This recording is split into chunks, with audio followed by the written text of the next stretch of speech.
Hello friends, welcome to queen bee paradise Tamil. இன்னைக்கு ரொம்ப யூஸ்ஃபுல்லான ஒரு வீடியோ தான் நம்ம பார்க்க போகிறோம். நம்ம சவுத் இந்தியன் ஃபேமிலியில் நம்ம டெய்லி சமையலுக்கு அரிசி தான் அதிகமாக பயன்படுத்துகிறோம்.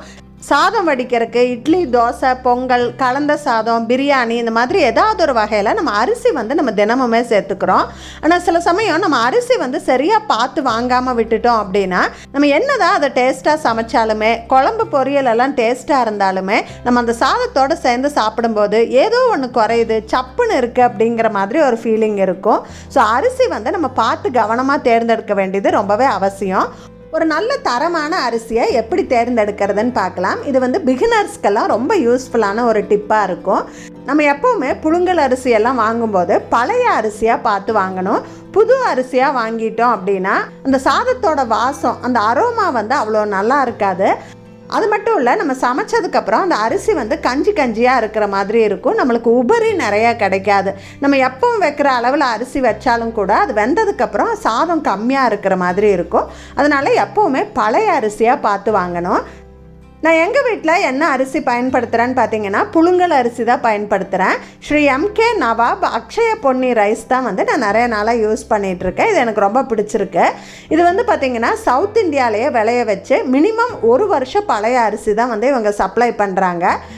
நல்ல பழைய புழுங்கல் அரிசிக்கான எல்லா குவாலிட்டிஸுமே இந்த அரிசியில் இருக்குது. கல் தூசி எல்லாம் இல்லாமல் நல்லா சுத்தமாக இருக்குது. அரிசியை இப்படி உள்ளங்கையில் எடுத்து பார்த்தா கொஞ்சம் கூலாக ஜில்லுன்னு இருக்கணும். அந்த அரிசி வெள்ளையாக இல்லாமல் பழுப்பு கலரில் கொஞ்சம் கண்ணாடி மாதிரி இருக்கணும். கொஞ்சம் எடுத்து வாயில் போட்டு பார்த்தா அது ஹார்டாக இருக்கணும். உடனே மாவாகாமல் கொஞ்சம் குறையாக கடிப்படணும். அப்படி இருந்தால் அது நல்ல புழுங்கல் அரிசி, பழைய அரிசின்னு அர்த்தம். நல்ல பழைய அரிசியாக, தரமான அரிசியாக நம்ம தேர்ந்தெடுக்கும் போது அதில் ஃபைபர் கொஞ்சம் ஜாஸ்தியாக இருக்கும். கொலஸ்ட்ரால், சேச்சுரேட்டட் ஃபேட் எல்லாம் ரொம்ப கம்மியாக இருக்கும். 100 கிராம் அரிசிக்கு 5 கிராம் அளவுக்கு நம்மளுக்கு ப்ரோட்டீனும் கிடைக்கும். அதனால் நல்ல தரமான அரிசி ரொம்ப ஹெல்த்தியாகவும் இருக்கும் நம்மளுக்கு. இந்த Nawab Akshaya Ponni rice 1 kilo, 5 kilo, 10 kilo, 25 kilo பேக்லலாம் வருது. உங்கள் வீட்டு பக்கத்தில் இருக்கிற கடைகளில் கிடைக்கும். ஒருவேளை உங்களுக்கு கிடைக்கல அப்படின்னா நான் டிஸ்கிரிப்ஷன் பாக்ஸில் கொடுத்துருக்க லிங்கை கிளிக் பண்ணி நீங்கள் ஆன்லைனில் ஆர்டர் பண்ணி வாங்கிக்கலாம். ஃப்ரீ ஹோம் டெலிவரி கொடுத்துருவாங்க. இப்போ ஆஃபர் போயிட்டுருக்கு. நீங்கள் 26 கிலோ அரிசி வாங்கினீங்க அப்படின்னா 5 கிலோ அரிசி உங்களுக்கு ஃப்ரீயாக கிடைக்கும். அதனால் ரொம்ப கம்மி ரேட்டுக்கு தரமான அரிசி நம்மளால் வாங்க முடியுது. டிஸ்கிரிப்ஷனில் டீட்டெயில்ஸ் கொடுத்துருக்கேன், ட்ரை பண்ணி பாருங்கள். இப்போ இந்த நவாப் அக்ஷய பொன்னி ரைஸை நான் எப்படி குக் பண்ணுறேன் அப்படின்னு நான் உங்களுக்கு குயிக்காக காமிச்சிட்றேன். ஒரு குக்கரில் 2 டம்ளர் அளவு அரிசி எடுத்திருக்கேன். அது ஒரு 3 தடவை நல்லா கழுவி எடுத்துட்டு 1 டம்ளர் அரிசிக்கு 2.5 டம்ளர் தண்ணி ஊற்றுறேன். பழைய அரிசியாக இருந்தால் கொஞ்சம் தண்ணி அதிகமாக வைக்கணும். நான் மொத்தமாக 5 டம்ளர் தண்ணி ஊற்றிக்கிறேன். நீங்கள் சாதத்தை வடித்தாலும் சரி, குக்கரில் வச்சாலும் சரி, பழைய புழுங்கல் அரிசியாக இருந்தால் மினிமம் ஒரு 1/2 மணி நேரம் ஊற விட்டு தான் நீங்கள் சமைக்கணும். அப்போ தான் அரிசி நல்லா வேகும், அதோட சத்துக்கள் எல்லாம் நம்மளுக்கு முழுசாக கிடைக்கும். அதுக்கப்புறமா நம்ம குக்கரை ஸ்டவ்வில் வச்சு குக் பண்ணிக்கலாம். ஹை ஃப்ளேமில் 4 விசில் விட்டு ஆஃப் பண்ணிடலாம்.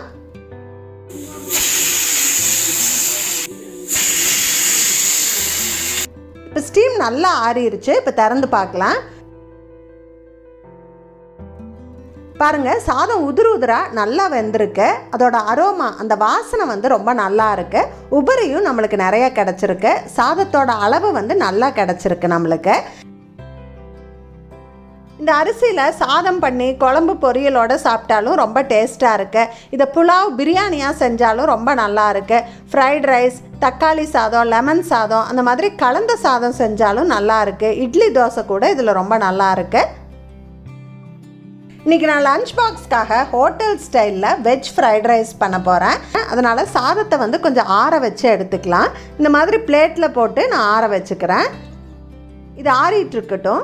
இந்த சாதம்லாம் குக் ஆகிறதுக்குள்ளேயே நான் ஃப்ரைட் ரைஸுக்கு தேவையான காயெல்லாம் கட் பண்ணி வச்சுருக்கேன். ஒரு 2 ஸ்பூன் அளவுக்கு பூண்டு நல்லா பொடியாக நறுக்கி வச்சுருக்கேன். வெங்காயம், கேரட், குடைமிளகாய், முட்டைக்கோசையெல்லாம் இந்த மாதிரி நீல வாக்கில் வெட்டி வச்சுருக்கேன். இது ரெடியாக இருந்தால் ஒரு 10 நிமிஷத்தில் நம்ம ஃப்ரைட் ரைஸ் பண்ணிடலாம். ஒரு அடி கனமான பேனில் 3 டேபிள் ஸ்பூன் அளவு எண்ணெய் சேர்த்து அதில் நம்ம நறுக்கி வச்சுருக்க பூண்டை சேர்த்துட்டு கோல்டன் ப்ரௌன் ஆகிற வரைக்கும் வறுத்துக்கணும். நறுக்கி வச்சுருக்க வெங்காயத்தை சேர்த்து லைட்டாக வதக்கிக்கலாம். இப்போ காய்கறி எல்லாம் சேர்த்து நல்லா ஃப்ரை பண்ணிக்கலாம். இதை மூடி வச்சு நம்ம சமைக்கக்கூடாது. ஹை ஃப்ளேமில் இந்த மாதிரி ஓப்பன்லையே தான் நம்ம வதக்கணும்.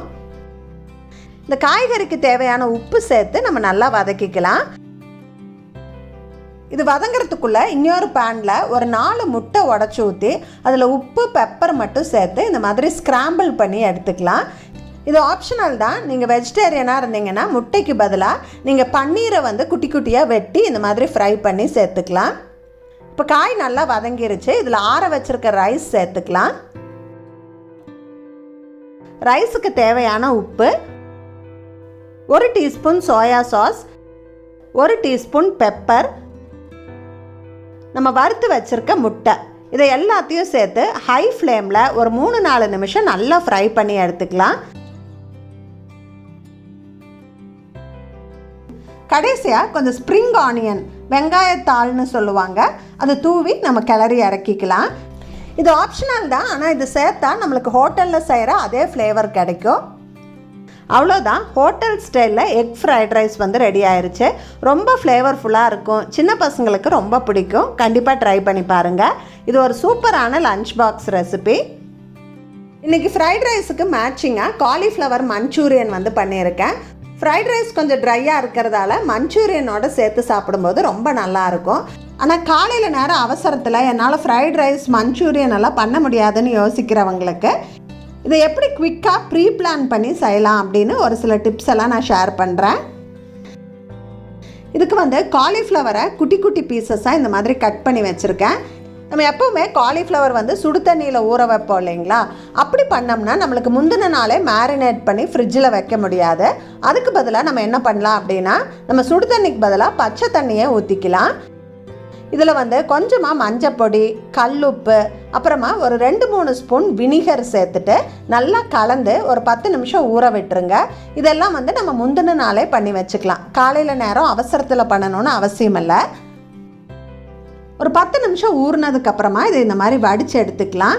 காலிஃப்ளவரில் ஏதாவது பூச்சியெல்லாம் இருந்தது அப்படின்னா அது கீழேயே தங்கிடும். நம்ம இந்த மாதிரி வடித்து எடுத்துகிட்டு இப்போ இந்த காலிஃப்ளவரை ஒரு 3-4 தடவை நல்லா பச்சை தண்ணியில் கழுவி எடுத்துக்கலாம். இப்போ இதுக்கு வந்து கோட்டிங் பண்ணுறதுக்கு ஒரு பேட்டர் ரெடி பண்ண போகிறோம். அதுக்கு 1/4 கப்பு சோள மாவு, கார்ன்ஃப்ளவரு, 1/4 கப்பு மைதா, கொஞ்சம் உப்பு பெப்பர் மட்டும் சேர்த்து கொஞ்சமாக தண்ணி விட்டு மிக்ஸ் பண்ணிவிட்டு இந்த காலிஃப்ளவரும் சேர்த்து மிக்ஸ் பண்ணி இதை மூடி அப்படியே நீங்கள் ஃப்ரிட்ஜில் வச்சிடலாம். நம்ம இதை இன்னும் சமைக்கலை, அதனால் தாராளமாக நீங்கள் மேரினேட் பண்ணி ஃப்ரிட்ஜில் வைக்கலாம். காலையில் எழுந்து இதை ஃப்ரிட்ஜில் இருந்து எடுத்துகிட்டு நம்ம ஆயிலில் போட்டு ஃப்ரை பண்ணிக்கலாம். இப்படி பிளான் பண்ணிங்கன்னா உங்களுக்கு காலையில் நேரம் ரொம்ப ஈஸியாக சமைச்சிட முடியும்.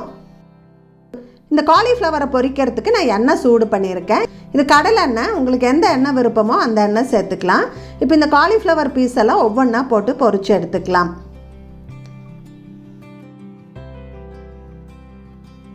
இப்போ இந்த மஞ்சூரியனுக்கு நம்ம ஒரு சாஸ் ரெடி பண்ணிக்க போகிறோம்.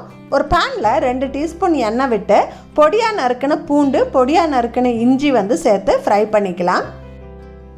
இதில் பொடியாக நறுக்கின வெங்காயம், குடை மிளகாய் சேர்த்து ஃப்ரை பண்ணிக்கலாம். தேவையான அளவு மிளகாய் தூள் சேர்த்துக்கிறேன். இதில் நம்ம சாஸ் எல்லாம் சேர்க்க போகிறோம். அதில் உப்பு இருக்கும், அதனால் நான் உப்பு சேர்க்கலை. இதில் ஒரு 3 டேபிள் ஸ்பூன் அளவு tomato sauce, 1 teaspoon soya sauce சேர்த்து மிக்ஸ் பண்ணிக்கிறேன். இதை இப்போ ஒரு கிரேவி மாதிரி பண்ணுறதுக்காக ஒரு 2 டேபிள் ஸ்பூன் அளவு கார்ன்ஃப்ளவரை இந்த மாதிரி தண்ணியில் கரைச்சிட்டு நம்ம உள்ளே சேர்த்து கிளறிக்கலாம். ஒரு கிரேவி மாதிரி ஆயிரும். இதில் நம்ம பொரிச்சு வச்சுருக்க காலிஃப்ளவர் எல்லாம் சேர்த்து நல்லா மிக்ஸ் பண்ணிவிட்டு கடைசியாக ஸ்ப்ரிங் ஆனியன் தூவி நம்ம கிளறி இறக்கிக்கலாம். ஹோட்டலில் சாப்பிட்ற அதே டேஸ்ட்டில் நம்மளுக்கு வந்து கோபி மஞ்சூரியன் ரெடி ஆயிடுச்சு. லஞ்ச் பாக்ஸுக்கு ட்ரை பண்ணுங்கள், ரொம்ப டிஃப்ரெண்ட்டாக டேஸ்ட்டாக இருக்கும். நான் இந்த வீடியோவில் ஷேர் பண்ண டிப்ஸ் எல்லாம் உங்களுக்கு ரொம்ப யூஸ்ஃபுல்லாக இருந்திருக்குன்னு நினைக்கிறேன். நீங்கள் சமையலில் பிகினராக இருக்கிறீங்க அப்படின்னா ஒரு தரமான அரிசியை எப்படி பார்த்து தேர்ந்தெடுக்கிறதுன்னு உங்களுக்கு தெரிஞ்சிருக்குன்னு நினைக்கிறேன். நான் ஷேர் பண்ண ரெசிபீஸும் உங்கள் வீட்டில் நீங்கள் கண்டிப்பாக ட்ரை பண்ணி பார்ப்பீங்கன்னு நினைக்கிறேன். இந்த வீடியோ பிடிச்சிருந்தா ஒரு லைக் கொடுக்க மறந்துடாதீங்க. உங்கள் ஃப்ரெண்ட்ஸ் அண்ட் ஃபேமிலி கூட ஷேர் பண்ணிக்கோங்க. மறக்காமல் நம்ம குயின் பீ பேரடைஸ் தமிழ் சேனலை சப்ஸ்கிரைப் பண்ணிடுங்க. தேங்க்ஸ் ஃபார் வாட்சிங். Bye bye.